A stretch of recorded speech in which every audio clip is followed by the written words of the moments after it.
Good afternoon, students. This is Joel,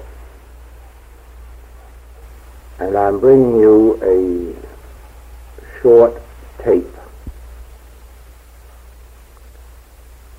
with some special instructions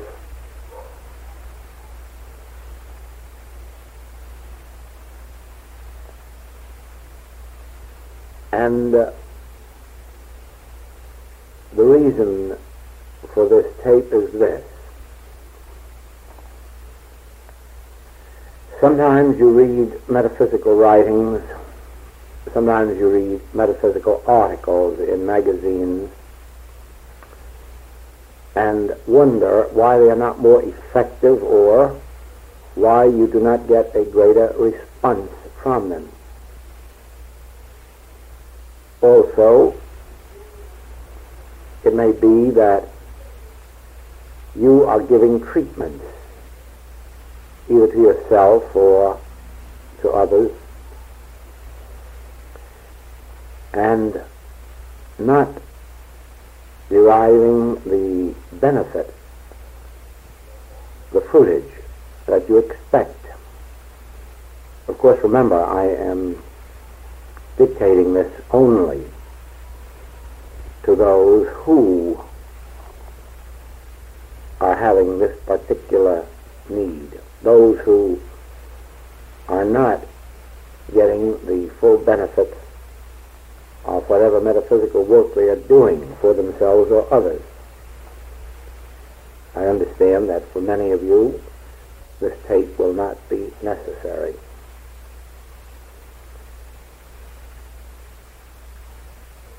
This also has another purpose.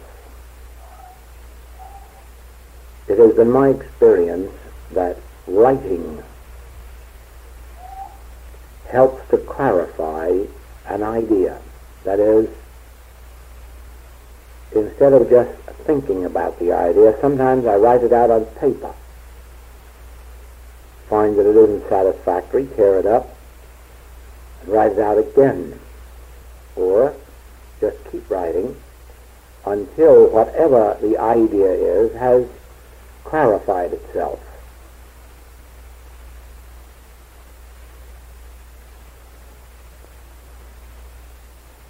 And also, from some experience that you have, you may feel the desire to write an article, a metaphysical article, or an article on the infinite way, or on spiritual wisdom.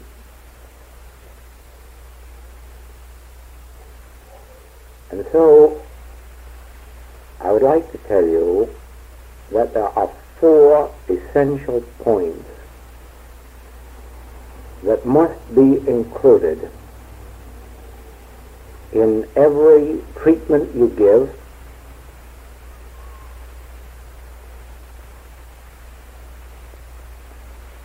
and that must be found in every sound metaphysical article that is written. Let me clarify this a moment. I do not mean that every time you are called upon for help, you must think consciously of these 4 points, since, of course, there will come a time when you will not consciously think of them at all. These points will have become a part of your very being. I might say to the young student in school that when you have a problem of 12 times 12, that you first multiply by 2, and then multiply by 1, and then add the result together, and you will have 144. Of course, you who are out in the world now say no such thing. You don't have to do any such thing. 12 times 12 is 144, and everyone knows that. Well, in just this way, I am saying to you that every treatment must have these 4 points in it, and yet the day will come when you will get the result without consciously going through the mental rehearsal of these steps.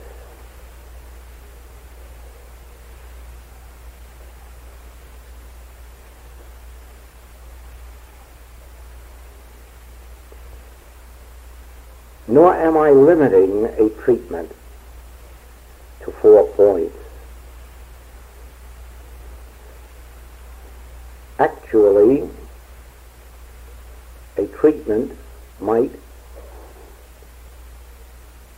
unfold a dozen points if your attention were on it long enough. But no treatment that has to be given, that you have to be consciously thinking of, no treatment would really be a complete one without including these 4 points. And no metaphysical article that you could write, and no metaphysical book that you could write, would really be effective in the world without these 4 points. You may look around the metaphysical field and find hundreds of books which have been printed, most of them with just one printing, and here and there one with 2, without including these points. But it won't be long until these books will be out of print and off of the market, except for those that still circulate from the original printing. On the other hand, there are some books that have been printed and published for 20, 30, 40 years. But those, you will find, include these 4 steps. And as I said, it isn't that you have to consciously think of these 4 steps every time you give a treatment after these 4 have become part of your being. But if you are beginning in metaphysical study or metaphysical practice, if you are beginning to give treatments, I would suggest that you make these 4 points bone of your bone, blood of your blood. Make them so much a part of you that you know them as thoroughly as you know that 12 times 12 equals 144.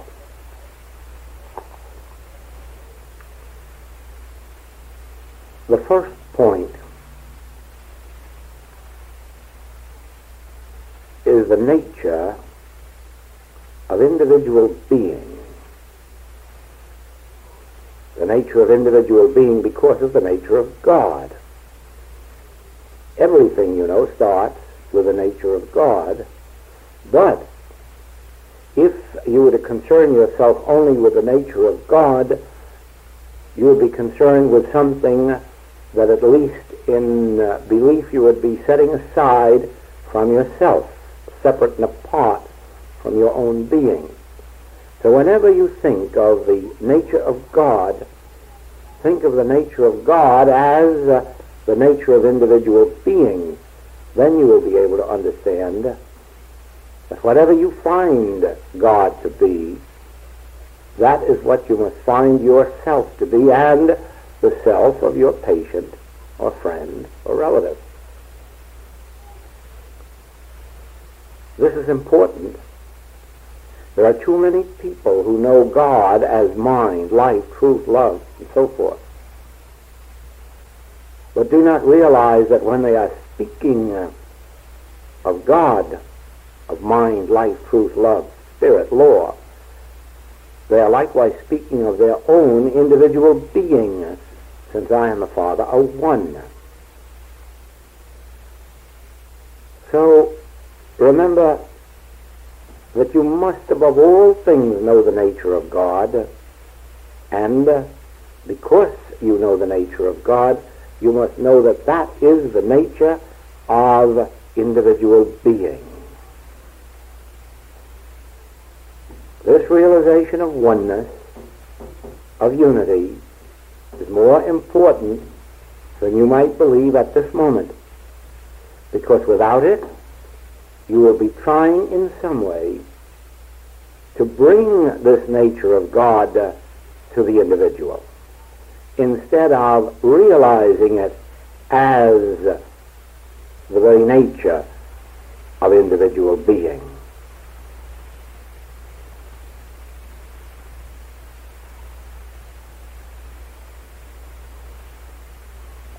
When you realize that the nature of God is the nature of individual being, you will not be concerned with healing a person or removing a condition or seeking employment or companionship or solving any human problem. But as the problem arises, you will realize, here we come to number 2.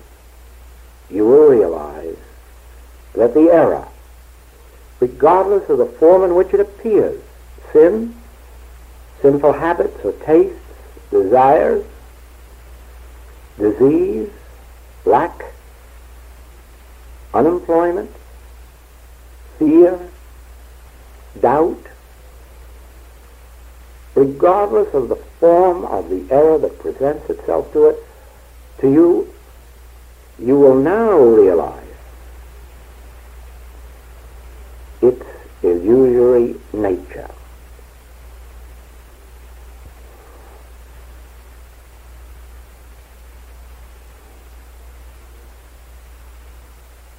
I have before me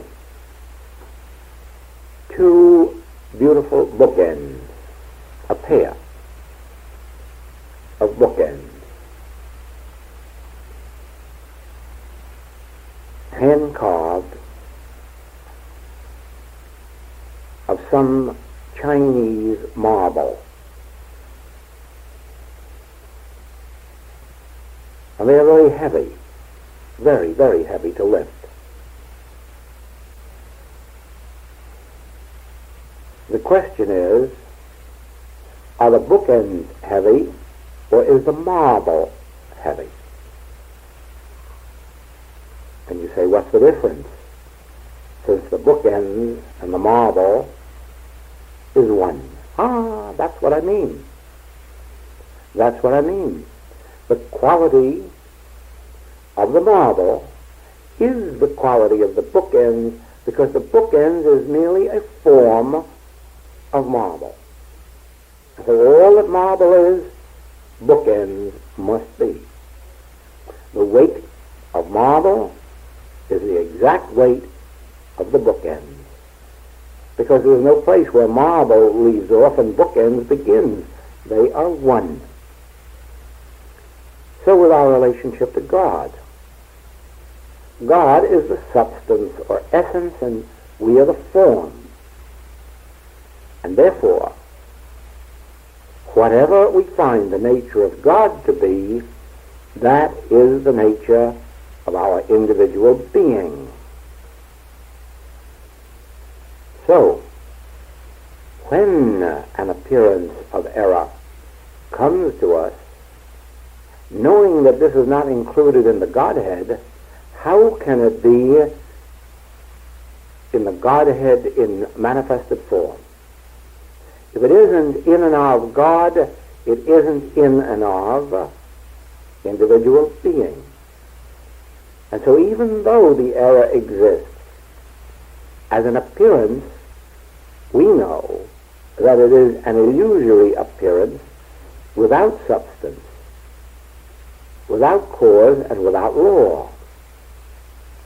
And so you see, the second part of your treatment, and the second point that must be included in any metaphysical article you write, and it should be in every one you read, concerns the unfoldment, first, of the nature of God as individual being, and second, of the illusory nature of the error, regardless of the form in which the error appears. Turning to our own writings, we have such examples of oneness as Lake Erie and Niagara Falls, of the sun and the sunbeam.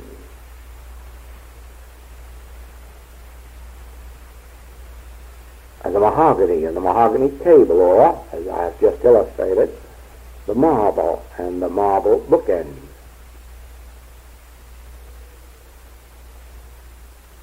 And also in the writings, we have such examples of the illusory nature of error as the water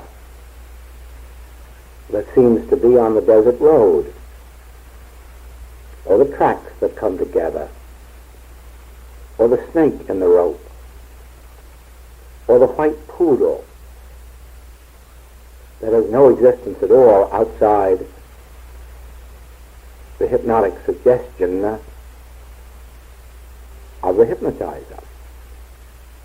All of these examples are reminders to us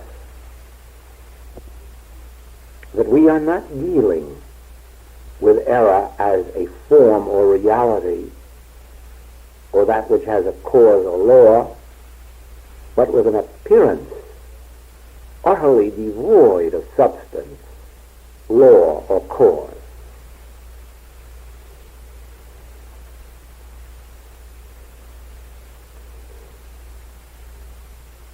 This leads naturally up to the third point of the treatment, or third point that must be included in your article.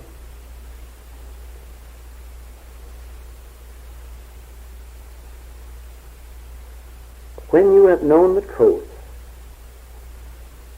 about the nature of God as individual being and the nature of error, you have known the truth that constitutes treatment or prayer. So all that I have up to now on this tape been knowing and declaring about the nature of God as individual being and about the nature of error constitutes a knowing the truth, which in its turn constitutes a treatment or prayer. So you see, the third point is the fulfilling of the first 2 points.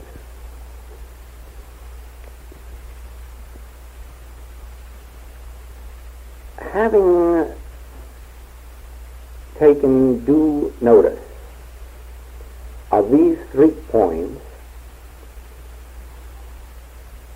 you have, in a very brief form, the correct letter of truth, the correct form of a treatment, the correct knowledge that constitutes knowing the truth that will make you free. But remember this, you have not yet come to that which really brings about the healing. It is on this 4th point that many lose the effects of their good work because of their ignorance of the fact, or forgetting of the fact, of the importance of this 4th point. Please remember, point number 4, truth must be realized. So, when you have consciously known the truth of point 1 and 2 and 3, You have known the truth. You have given your treatment. You have voiced your part of prayer. But now comes a very, very important point. I would not say the most important, because without these first 3 points, the fourth may do you no good. On the other hand, knowing the first 3 without the fourth may do you no good. So let us agree that all 4 points are essential. And the fourth is the realization of truth, the conscious awareness of truth, the consciousness of truth itself. And this is attained in this manner. After you have consciously known your first, second, and third points, then comes your period of listening for the still small voice. Then comes your period of "Speak, Father, thy servant heareth."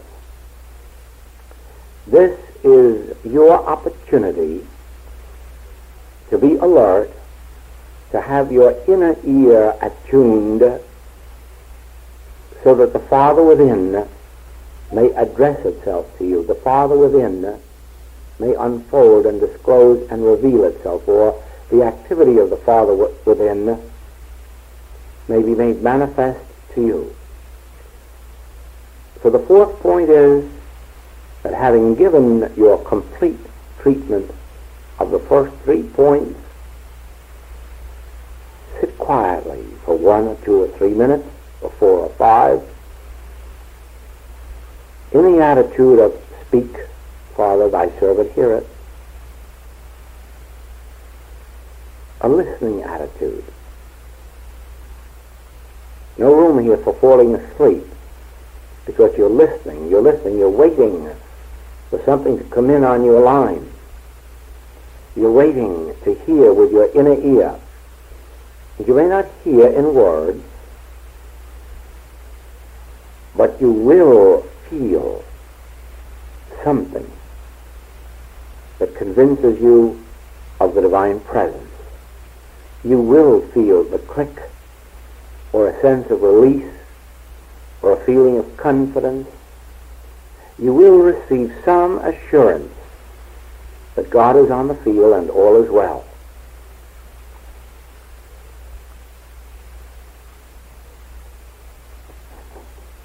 Of course, I would not have you believe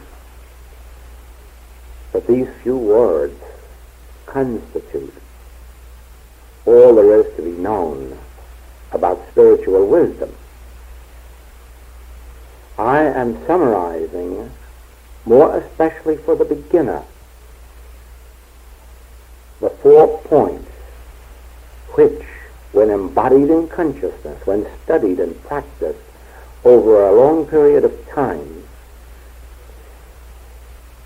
unfolds, develops that state of spiritual consciousness which is a healing consciousness. When that comes, you can tear up these notes. You can throw away your books. You will then be at the point of receptivity, receiving always your understanding, your power, your wisdom from within. Do not be in too much of a hurry to burn down your schoolhouse or burn up your school books. Do not be in too much of a hurry to do away with the correct letter of truth, with the knowing of truth, with the giving of treatment. Do not try to be too absolute too soon.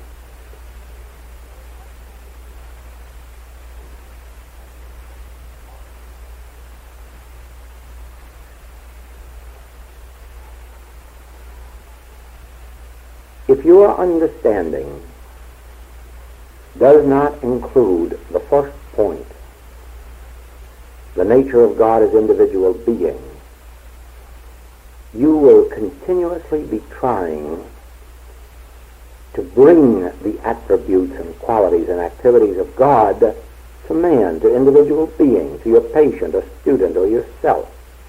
Whereas when you have the understanding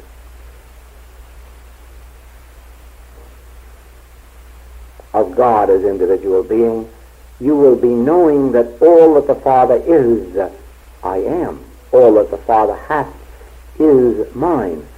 And that your prayer or realization will be directly in line with the truth.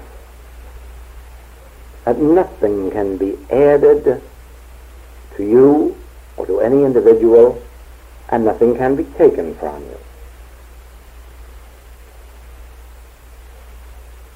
The individual is complete in God. The individual is already about the Father's business. The individual is consciously one with the Father. And all that the Father hath is already in and of individual being. Only in the realization of God as individual being can you be spared the mistake of trying to bring good to the individual.